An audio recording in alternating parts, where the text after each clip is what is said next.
Damien priest पता नहीं क्यों अजीब सा लग रहा है यार, कुछ अच्छा अच्छा नहीं लग रहा है। अब हम क्या कहें, वही हाल तो हमारा भी है। साला जिसके लिए इतने दिनों से जजमेंट डे में पड़े हुए थे, चाहे मैच हारे चाहे जीते कोई फर्क ही नहीं पड़ता था, लेकिन अब तो साला यहाँ रुकने का मन भी नहीं कह रहा है। सही कह रहे हो यार, दिल तो कह रहा है कहीं कोना पकड़ कर जी भर के रो लें। क्यों भाई जजमेंट डे वालों, तुम्हारी अम्मा तुम्हें छोड़ के चली गई है क्या कि इतने दुखी हो? और ससुरी वाले डेमियन प्रीस्ट, तुम वर्ल्ड हेवीवेट चैंपियन हो कि क्या हो?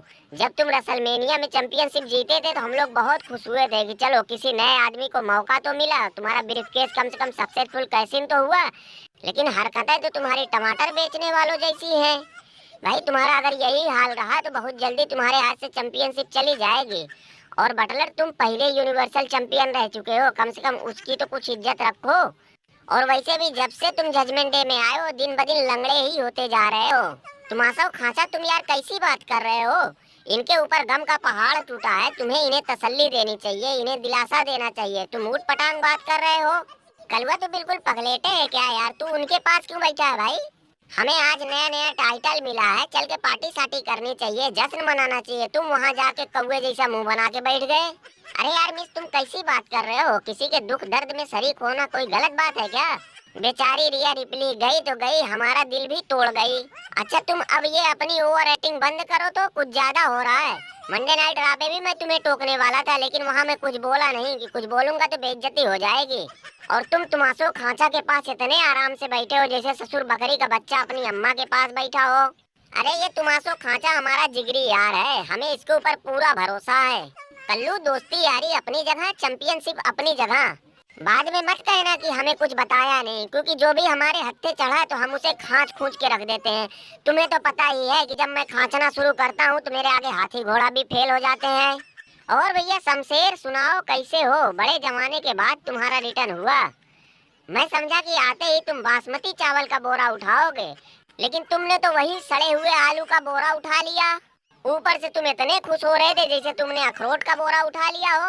अरे यार वो आई बार आलू के बोरे से कम नहीं है, उसको कभी रितो से हरा दे रहा है, कभी कोई हरा दे रहा है। अरे तुम इतने दिनों के बाद वापसी किए थे तो तुम्हारा हमला तो डेमियन प्रीस्ट के ऊपर होना चाहिए था, खूंटा के ऊपर होना चाहिए था। तब ना लगता कि तुम्हारे अंदर अभी भी कुछ दमखम बचा हुआ है। रैंडी आटन, ये तो बस अभी शुरुआत है, मैं तो सिर्फ अपना इंजन स्टार्ट कर रहा हूँ। आगे आगे तुम देखते जाओ कि हम और क्या क्या कमाल धमाल करते हैं। देखना ना WWE में तहलका मचा दिया तो कहना। दरोगा, तुम कैसे इतने आराम से हाथ पैर फैला के बैठे हो भाई? जब तुम्हारा इंटरव्यू हो रहा था तो गुस्से से तुम्हारी आंख लाल पेरी हो रही थी। उस वक्त तो ऐसा लग रहा था कि तुम अभी बिल्डिंग का पिलर उखाड़ लोगे। अरे यार गुस्सा तो लगेगा ही लगेगा, जिस आदमी की वजह से हमारे हाथ से इतना बड़ा मौका गया, वो भी एक बार नहीं दो दो बार। तुम खुद ही सोचो यार, ये मोबिल ग्रीस जैसे लोग चैंपियन बनने लायक हैं? इनके बस की बात है कि ये लोग वर्ल्ड हैवीवेट चैंपियनशिप का बोझा उठा लें? अरे यार ये लोग तो सिर्फ रिया रिप्ली के घर में झाड़ू पोछा लगाने लायक हैं, उसके अलावा इनके बस की कुछ नहीं है। मैं अगर चाहूँ तो आज का आज चैंपियन बन जाऊँ, लेकिन मुझे अभी चैंपियन नहीं बनना है। सबसे पहले उस टेढ़िया को लपेटना है। जिस दिन वो हमारे हत्थे चढ़ा, देखना ना उसे घसीटा तो कहना। पहले उस टेढ़िया सीएम पंक को लंबा करूंगा, फिर उसके बाद डेमियन प्रीस्ट का नंबर लगाऊंगा। क्यों भैया सहमी जैन, स्वाद आया? हमको हराने के बाद हमारे जले पे नमक छिड़क रहे थे ना? अरे यार जेउसो, ये बड़ा कमीना निकला यार, मुझे इससे ये उम्मीद नहीं थी। अब समझ में आया कि इसने हमें क्यों नंबर 1 कंटेंडर बनाया था, क्योंकि इसके बस की तो थी नहीं कि ये गुत्थरवा को हराकर उसके हाथ से चैंपियनशिप ले सके। अब जब हमने चैंपियनशिप जीत ली तो इसकी नीयत बदल गई, गद्दार कहीं का।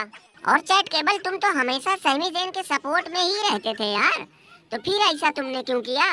भैया हम शतरालन नहीं है, न हमारे अंदर शतरालन जैसी ईमानदारी और वफादारी है कि किसी दूसरे को चैंपियन बनाने के चक्कर में खुद नंगे हो जाएं।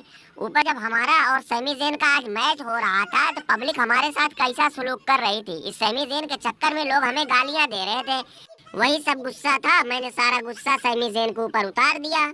और जे उसो बेमतलब का दूसरों के चक्कर में खलीफा ना बना करो, नहीं तो किसी दिन तुम्हारी भी दही कट जाएगी।